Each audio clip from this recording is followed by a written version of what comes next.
abrir a nossa Bíblia, lá no livro de segundo livro de Crônicas, no capítulo 32. Segundo Crônicas, capítulo 32. A semana passada nós falamos sobre um rei, que o profeta Isaías chegou para ele, né? Era o rei Ezequias. O profeta chegou para ele e falou assim: põe a tua casa em ordem, porque morrerás e não viverás. Daí o rei Ezequias virou lá para a parede do palácio, chorou, orou e disse: Senhor, me perdoa, me dê. E daí o que Deus fez? Deus deu para o rei mais 15 anos de vida. 15 anos.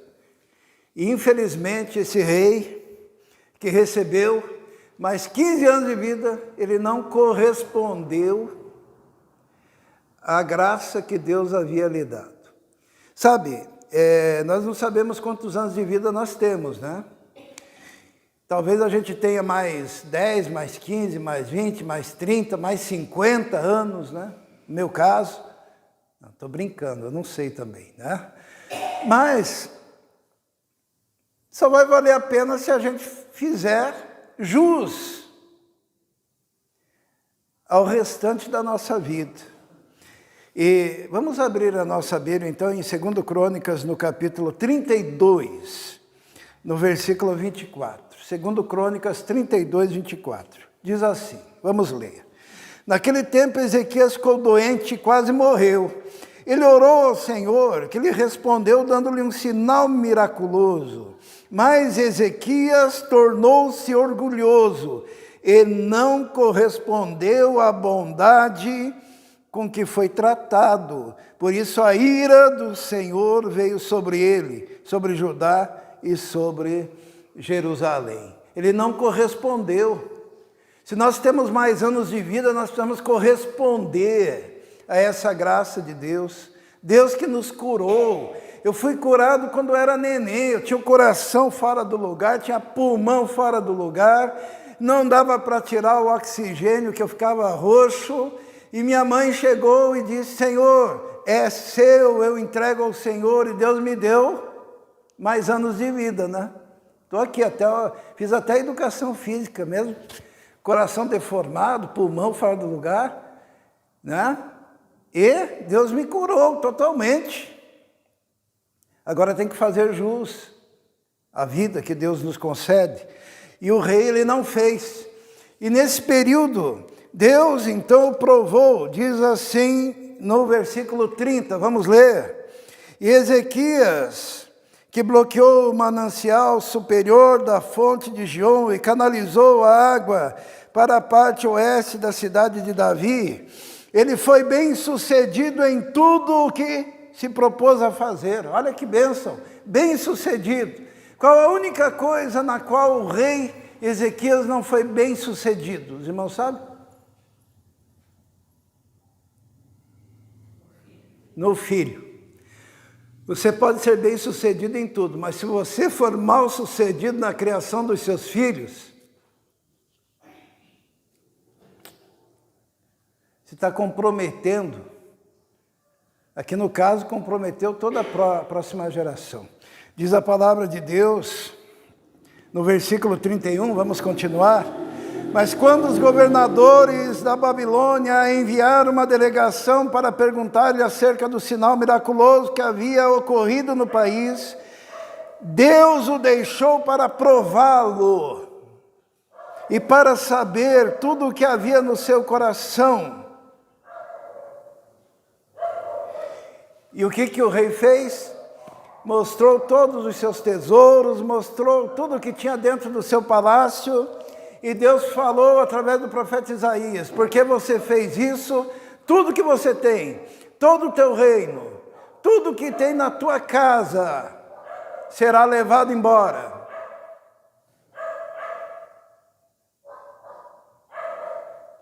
E houve então um decreto de Deus contra aquele povo. E Ezequias teve um filho. Vamos ver o filho dele? Olha lá, capítulo 33. Vamos ler? Manassés tinha 12 anos de idade quando começou a reinar. O filho dele era Manassés. Esse filho de Ezequias, que ele teve nesse período de vida que Deus lhe concedeu a mais, diz no versículo 2, ele fez o que o Senhor reprova. E que foi que ele fez? Versículo 3, reconstruiu os altares idólatras, ergueu os altares dos Baalins, fez postes sagrados, inclinou-se diante dos exércitos celestiais e lhes prestou culto aos demônios, né? Construiu altares no templo do Senhor, do qual o Senhor tinha dito, meu nome permanecerá para sempre em Jerusalém. Nos 2 pátios do templo do Senhor, ele construiu altares para todos os exércitos celestiais. Chegou a queimar seus filhos em sacrifício no vale de Ben-Hinom. Que mais que ele fez? Praticou feitiçaria, adivinhação e magia. Estamos já no versículo 6, né? Recorreu aos médiuns e aos que consultavam espíritos. Fez o que o Senhor reprova, provocando a ira. Esse é o filho que ele teve naqueles 15 anos, né, de vida, né? E esse filho dele, ele teve provavelmente no 3º ano, né, que Deus lhe concedeu desses 15. E quando se passaram os 15 anos, o filho dele estava com 12, então, e começou a reinar. E ele era um encapetado, ele era um rapaz que se envolveu com magia negra, ele era um rapaz que se envolveu com mediunidade, com adoração de demônios, com sacrifícios de criança. Esse rei, que era bem sucedido em tudo, teve um filho que era uma desgraça. Ele não soube orientar, educar o seu filho. Vamos ler lá o versículo 9. Olha o que ele fez. Manassés, porém, desencaminhou Judá e o povo de Jerusalém, a ponto de fazerem pior do que as nações que o Senhor havia destruído diante dos israelitas. Esse filho de Ezequias, Manassés, ele desencaminhou todo o povo. Os irmãos sabem que se você não educar seus filhos no caminho do Senhor, ele poderá causar uma influência muito grande no seu meio e pode desencaminhar muita gente e cria-se uma onda de destruição, cria-se uma onda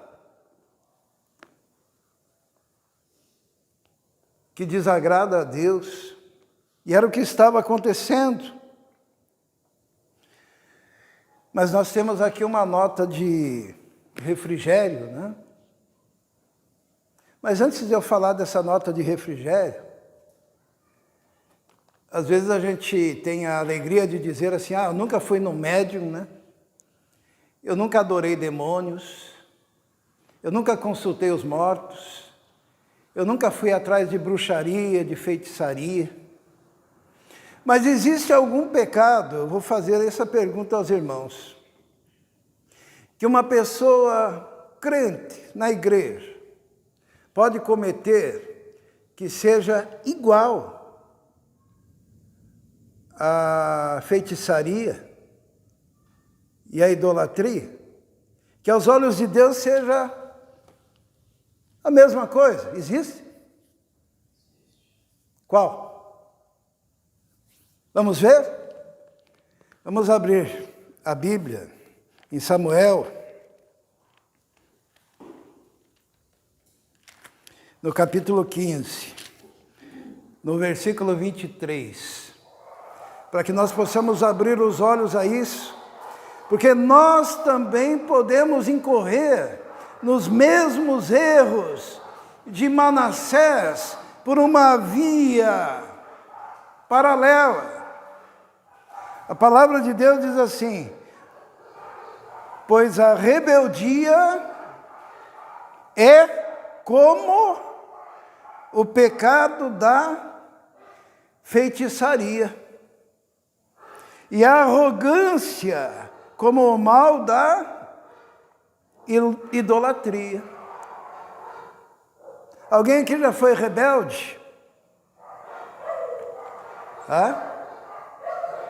Alguém já foi rebelde? Às vezes nós somos rebeldes, né? Nós somos rebeldes com a igreja, nós somos rebeldes para com a palavra de Deus, porque a palavra de Deus diz algo e nós não aceitamos, nós nos rebelamos. A Bíblia diz que pecado é rebeldia contra Deus. E se você é rebelde, você está cometendo um pecado que é, como que diz aqui ou não está escrito isso? Que é igual, é similar ao pecado da feitiçaria. Talvez você nunca tenha ido numa encruzilhada, mas talvez você tenha sido rebelde. Assim como houve rebelião dos demônios no céu, e Lúcifer caiu, o mesmo tipo de rebeldia que havia no coração de Satanás, pode estar no teu coração, direcionado à igreja, direcionado aos pais, direcionado ao pastor, direcionado à Bíblia, direcionado às coisas de Deus, ao chamado que Deus lhe fez. Você pode ser rebelde. E Manassés, ele era um jovem, vamos voltar lá para 2 Crônicas, no capítulo 33.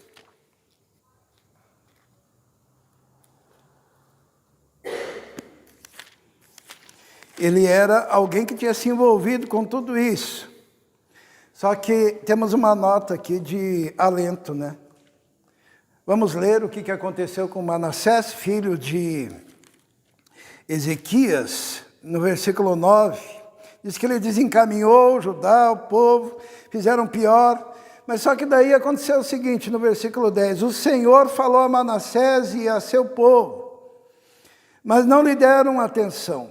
Por isso o Senhor enviou contra eles comandantes do exército do rei da Síria, os quais prenderam Manassés, colocaram-lhe um gancho no nariz, algemas de bronze e o levaram para a Babilônia. Em sua angústia, ele buscou o favor do Senhor, o seu Deus.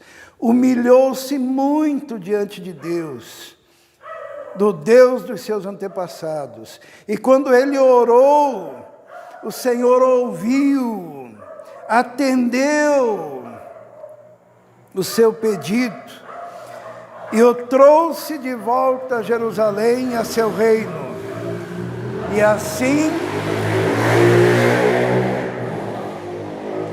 assim Manassés reconheceu que o Senhor é Deus. Era um cara envolvido com bruxaria, era um cara envolvido com demônios, era um cara que tinha sacrificado os próprios filhos. Mas lá no exílio, onde ele foi levado com um gancho no seu nariz, ele se humilhou e buscou o Senhor.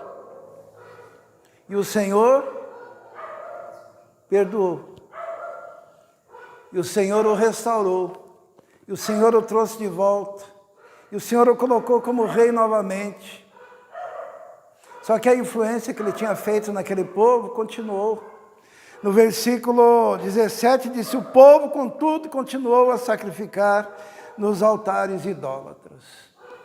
Isto é, ele conseguiu salvar-se, mas a sua influência prejudicou aquele povo.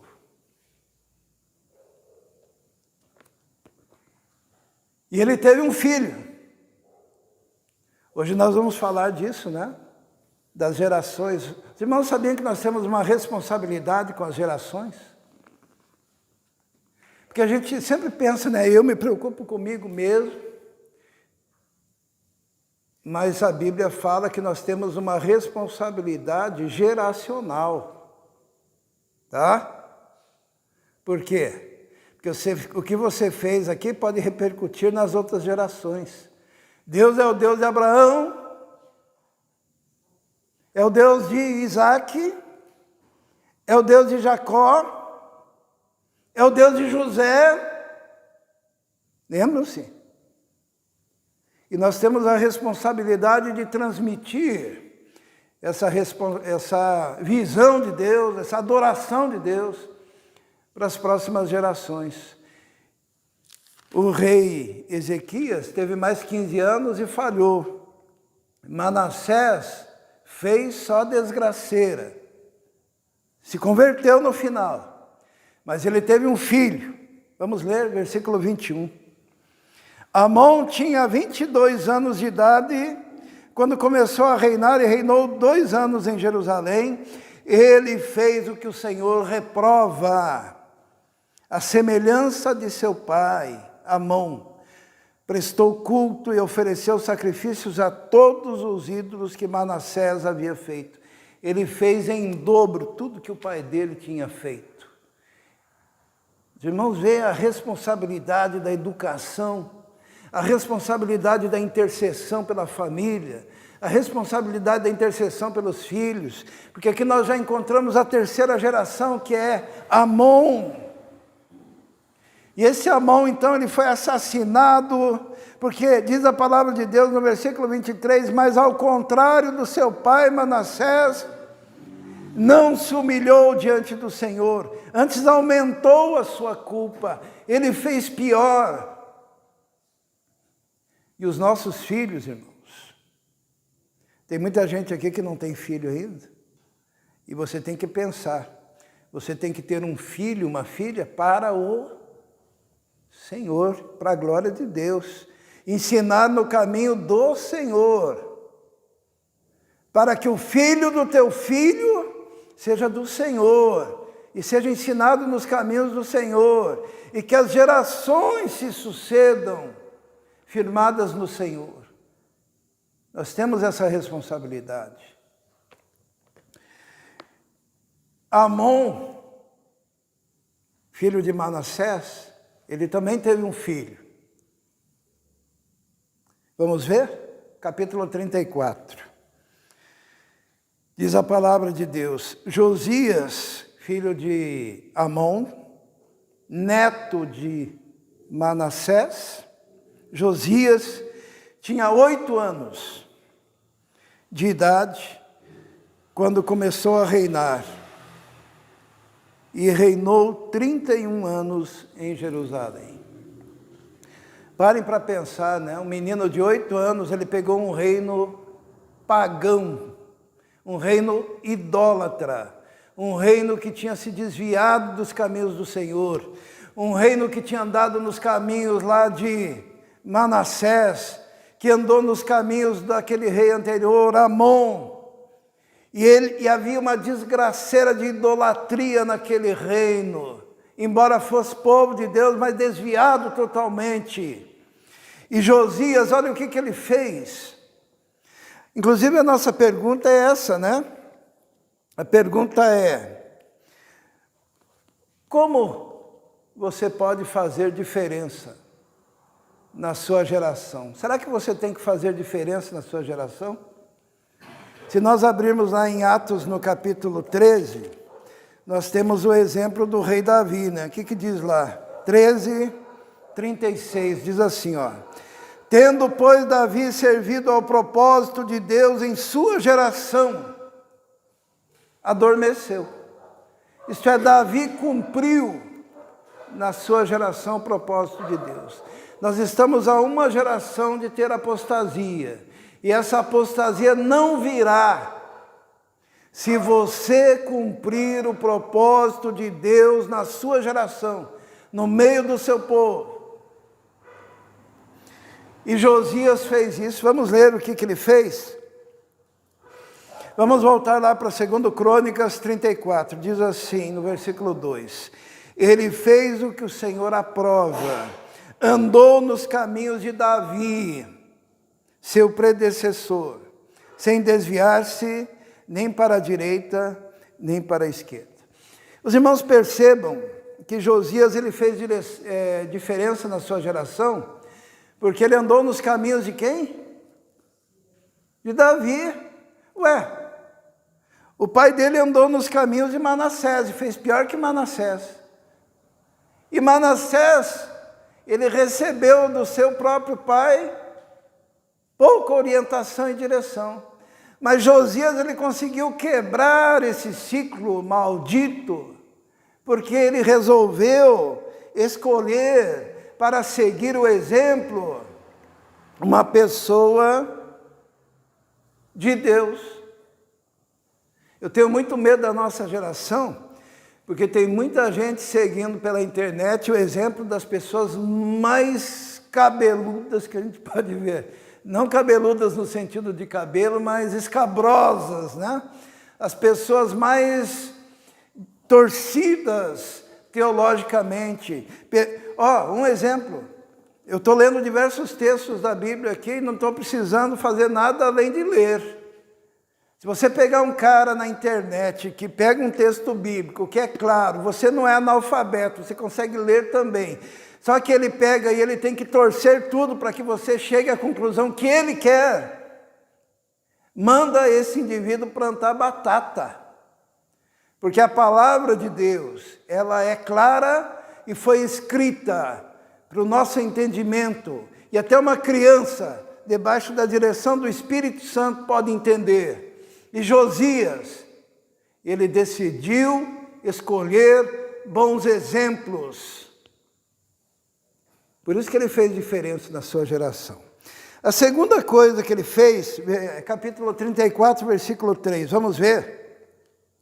No 8º ano do seu reinado, sendo ainda muito jovem, ele começou a reinar com 8 anos, e no 8º ano do seu reinado ele tinha quantos anos? Matemática básica. 16.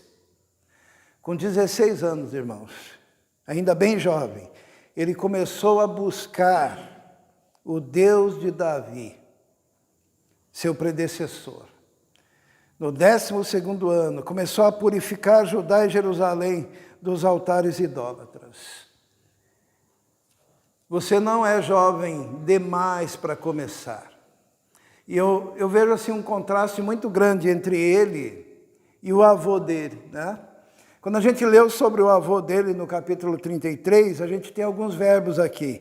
Ele reconstruiu altares idólatras, ergueu altares de Baalins, fez postes sagrados, inclinou-se diante dos exércitos dos céus, prestou culto, construiu altares a todos os demônios, certo? Esse é o avô dele. Agora ele, com 16 anos, o que ele fez? Vamos ler ali, a partir do versículo 3, no final diz assim, começou a purificar, ou melhor, no 12º ano, ele começou a purificar Judá. 12º ano do reinado, ele tinha quantos anos? 20 anos.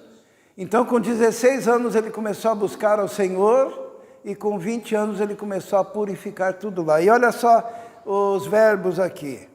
Ele derrubou os altares de Baalim, despedaçou os altares de incenso, despedaçou e reduziu a pó os postes sagrados, espalhou os túmulos daqueles que haviam oferecido sacrifício, queimou os ossos de sacerdotes que haviam se contaminado nesses altares, purificando assim. Esmagou, derrubou, isto é, tudo aquilo que Manassés tinha feito, ele foi atrás e destruiu tudo para que o povo fosse purificado. Ele tinha 20 anos. Se você quer fazer diferença na sua geração, veja o que a geração anterior destruiu ou está destruindo e reconstrua, derrubando coisas erradas e fazendo o que é certo. É interessante que ele não tinha ainda toda a base que seria necessário para ele fazer um grande avivamento no seu tempo, né? A terceira coisa que ele fez está no versículo 8. O que ele fez? No 18º ano do seu reinado, quantos anos ele tinha? 26. No 18º ano do seu reinado, a fim de purificar o país e o templo, ele enviou Zafã, filho de Azalias, Maazéias, governador da cidade, junto com Joá, filho do arquivista real Joacás, para restaurarem o templo do Senhor seu Deus. Os irmãos estão vendo o que é um homem de Deus? Se um menino de 8 anos decidir buscar a Deus e se entregar com toda a força nisso, e se ele com 16 anos ele quiser buscar ainda mais ao Senhor, e com 20 anos ele quiser fazer diferença, e com 26 anos ele quer fazer mais diferença, e ele pensou, vou restaurar o templo que foi construído lá pelos meus antepassados, no caso foi construído por Salomão, e ele então começou a recuperação desse templo. E daí o que ele fez? Ele escolheu as pessoas certas, escolheu, versículo 9, eles foram entregar ao sumo sacerdote Ilquias a prata que havia sido trazida ao templo de Deus. Versículo 12, esses homens fizeram o trabalho com fidelidade, eram dirigidos por Jaate e Obadias, levitas, descendentes de Merari. O que eu quero dizer aqui, irmãos? Ele escolheu pessoas consagradas para ajudá-lo a fazer essa obra de restauração do templo. Os irmãos estão vendo como que uma geração pode ser transformada se um jovem for tocado pelo Espírito Santo. Não precisa ser tão jovem, um adulto, alguém. Eu me lembro daquele homem chamado Moody, um grande evangelista, que foi assistir um culto e o pregador falou assim, Deus pode transformar essa nação se ele encontrar um homem que seja 100% consagrado. E Moody levantou a mão e disse, eu serei este homem. Se alguém disser aqui, eu serei este homem, eu serei como Josias, eu mesmo jovem vou me dedicar, e vou me dedicar com 8, vou me dedicar com 16, vou me dedicar com 20 anos, vou me dedicar com 26 anos, e vou buscar o Senhor, e vou fazer diferença, e vou restaurar a casa de Deus. Deus, Ele vai te usar. Sabe uma coisa que o rei Josias não tinha? Os irmãos sabem? E que não é desculpa para nós? Ele não tinha a palavra de Deus. Vamos ler ali no versículo 14. Enquanto recolhiam a prata que tinham sido trazida para o templo do Senhor, o sacerdote Ilquias encontrou o livro da lei do Senhor, que havia sido dada por meio de Moisés. Ilquias disse ao secretário Zafã, encontrei o livro da lei do Senhor no templo do Senhor, e o entreguei a Zafã. Então Zafã levou o livro ao rei e lhe informou, teus servos estão fazendo tudo o que lhes foi ordenado, fundiram a prata que estava no templo do Senhor, e confiaram aos supervisores, aos trabalhadores, e acrescentou o sacerdote Ilquias, o sacerdote Ilquias entregou-me um livro, e Zafã leu trechos do livro para o rei. Isto é, na época de Josias, a palavra de Deus estava perdida, estava entulhada dentro das ruínas do templo. E mesmo assim ele já estava movido pelo Espírito Santo para transformar aquela nação, que havia sido destruída pelos seus antepassados, pelo seu pai, pelo seu avô. Vamos ler o que diz o versículo 19. Assim que o rei ouviu as palavras da lei, rasgou as suas vestes diante da palavra do Senhor e deu estas ordens a Ilquias, Aicã, filho de Zafã, Abidom, filho de Mica, secretário de Zafã. Versículo 21. Vão consultar ao Senhor por mim, pelo remanescente de Israel. Ele queria ter o seu povo transformado. E quando ele se coloca diante da palavra de Deus, ele rasga as suas vestes, ele fica comovido, ele fica tocado pela palavra de Deus, e ele pensa: a palavra de Deus, eu preciso entender a palavra. E daí ele vai atrás de um profeta, encontra uma profetisa. Vamos ler? Versículo 22. Euquias e aqueles que o rei tinha enviado com ele foram falar com a profetisa Hulda, mulher de Salum, filho de Tocate, e neto de Arás, responsável pelo guarda-roupa do templo. Ela morava no bairro Novo de Jerusalém. Hulda lhe disse: assim diz o Senhor, digam ao homem que os enviou a mim. Assim diz o Senhor, eu vou trazer uma desgraça sobre este lugar. Irmãos, o rei Josias, ele queria entender a palavra, ele queria saber qual era a vontade de Deus. E daí ele procurou a profetisa, e a profetisa falou em nome do Senhor, falou: olha, está todo mundo idólatra no meio do seu povo, está todo mundo pecando, está todo mundo idolatrando, estão consultando demônios, estão entregando seus filhos para a morte, e por causa disso, Deus me diz que virá sobre o povo e trará desgraça sobre o povo. Mas para Josias disse o contrário. Está no versículo 28, vamos ler? Portanto, eu reunirei os seus antepassados e você será sepultado em paz. Seus olhos não verão a desgraça que trarei sobre este lugar e sobre os seus habitantes. O que Deus falou para ele é o seguinte: ó, o povo pecou, tá? E eu vou destruí-los. Mas já que você se comoveu diante da minha palavra, você me busca com sinceridade, você rasgou as vestes, eu vou te poupar e só vou destruir o povo, tá? É a mesma proposta que foi feita a quem? Não, ao bisavô dele, a Ezequias. Lembra quando Deus deu para Ezequias mais 15 anos?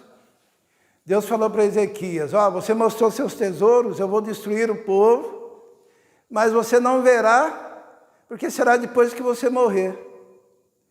O que o Ezequias falou? Isso. Boa essa palavra, afinal de contas eu não vou ver mesmo. Será que o Josias fez o mesmo? Hã? Não. Versículo 29. Ele não seguiu o exemplo do seu bisavô. Diz assim: em face disso, o rei convocou todas as autoridades de Judá, de Jerusalém, depois subiu ao templo do Senhor, acompanhado por todos os homens de Judá, todo o povo de Jerusalém. Depois diz assim: para todos o rei leu em voz alta todas as palavras do livro da aliança. No versículo 31 diz: fez uma aliança, comprometendo-se a seguir o Senhor, obedecer de todo o coração, de toda a alma, cumprindo as palavras da aliança, obrigou o povo a se posicionar diante de Deus. E no final do capítulo 34 diz: enquanto ele viveu, o povo não deixou de seguir o Senhor, o Deus dos seus antepassados. Ele se preocupou com a sua geração. A gente precisa de gente que se preocupe com a geração e com as próximas gerações. Nós não podemos deixar uma igreja fracassada para os nossos netos, para os nossos bisnetos. Nós não podemos deixar que as seitas tomem conta e façam a cabeça dos nossos jovens. Eu estava muito triste esses dias que eu via que uma das coisas que as seitas mais fazem é cooptar o jovem com esporte, com futebol, com um monte de coisa, né? Para ensinar sobre falsos profetas, ensinar sobre preceitos que não estão na palavra de Deus, ensinar heresias, e estão lá ensinando. Eu, quando era muito jovem, eu estava na rua 15, E daí chegou um grupo de jovens e falou, olha, eu quero te convidar, no hotel tal tem piscina, tem quadra, dá para jogar basquete, futebol, e vai ter uma palestra. E eu, né, com meus 16 anos, pensei, opa, vou lá, né, piscina. E daí eles falaram assim, sim, será uma palestra sobre o reverendo Moon. Irmãos, todas as seitas querem destruir as próximas gerações. Eu não fui, tá? Graças a Deus. Depois eu encontrei na Rua 15 o pessoal naquele tempo era chamado Meninos de Deus, que eles achavam que ninguém era de ninguém lá, né? E os filhos eram da comunidade, e o amor de Jesus era um amor sexual. E eles cantavam corinhos lá, ali na Rua 15. Daí me chamaram, vamos participar com a gente. Eles querem buscar os jovens. Eu vejo os jovens quase todo o sábado aqui na frente, sendo levados pela... Os irmãos lembram da fábula do flautista? Que ele fazia, daí vinha aquela rataiada atrás. É mais ou menos isso. Em vez da flauta, colocaram futebol, vôlei, basquete, acampamento, simulacro de escoteiros e discoteiras. E vai lá aquela jovenzada feliz para o inferno. Porque o Jesus deles é um demônio.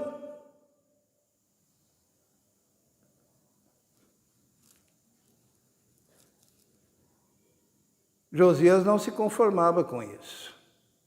Ele poderia ter pensado, o importante é que eu estou bem. E a profetisa Uda, quase que ele não prega sobre essa profetisa, né? Tem gente que não gosta que mulher seja profetisa, tem uma aqui, que foi firme na paçoca, que nem dizem.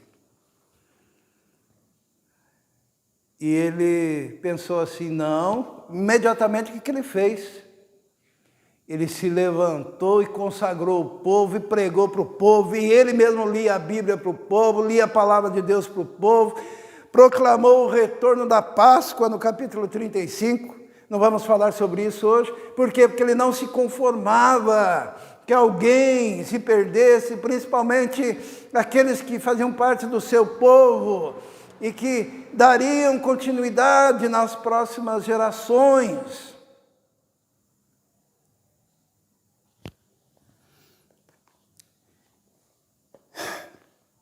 Você quer fazer diferença? A gente foi, eu, Israel e a Vitória, fomos num lugar e saímos decepcionados de lá. Embora tivesse um monte de gente, a palavra era fraca, o evangelho nem existia, e se anunciava tão somente que você pode ter os seus problemas resolvidos, mas não o problema central, que é a perdição eterna. Essa mensagem precisa ser transmitida. E Josias foi com 8 anos, né, já cooptado pela graça de Deus. Mas não importa se você tem 8, tem 10, tem 20, tem 30, tem 40, tem 50, tem 60, tem 70, tem 80, tem 85, não importa. Você é responsável por essa geração. E se você colocar no seu coração o desejo de ser usado por Deus, e se você quiser isso de todo o coração e realmente se importar, Deus vai usar você. Deus vai usar esta igreja. Se você se importar, se você quiser, se você for o Josias do nosso tempo. É um chamado de Deus. Você pode fazer isso pregando, testemunhando, contribuindo, abençoando, usando os seus dons, seus talentos, orando, intensamente, participando. E o mover de Deus, que já está acontecendo, acontecerá de forma mais intensa. Mas você tem que ter o peso e a responsabilidade para com a sua geração e para com a próxima geração. Feche seus olhos. Senhor, te agradecemos, ó Deus, pela tua palavra, o exemplo do rei Josias, esse avivamento, ó Deus, que começando no coração tenro de um menino de 8 anos, depois de um menino de 16, depois cresceu aos 20, 26, e teve uma vida consagrada ao Senhor que modificou a história da sua geração. Nós sabemos que temos aqui, Senhor, tanta gente chamada por Ti para fazer diferença. Pedimos a unção do Senhor, derramamento da Tua graça, do Teu Espírito, que o Senhor esteja movendo o coração para que o Teu propósito se cumpra na vida de cada um. Nós te pedimos isso, em nome de Jesus. Amém.